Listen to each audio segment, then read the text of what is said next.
Tired of being diamond poor and missing out on those sweet Mlbb skins? This video will show you how to use a Google Play gift card to load up on diamonds, quick and easy. First, make sure you've redeemed your Google Play gift card. Open the Google Play Store app on your Android device. Tap the menu icon, those three horizontal lines in the top left corner. Then, select Redeem from the menu options.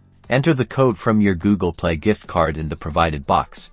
Scratch off the protective layer on the back of the card if you haven't already. Tap Redeem. You should see a confirmation message showing the amount added to your Google Play balance. Now, launch Mobile Legends. Bang bang.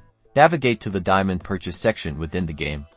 Usually, there's a diamond icon or a top-up button somewhere on the main screen. Choose the diamond package you want to buy.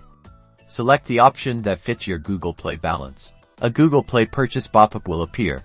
It will confirm the amount you're about to spend from your Google Play balance. Confirm your purchase. After successful transaction, the diamonds will instantly be added to your Mlbb account. Now go enjoy those new skins and heroes.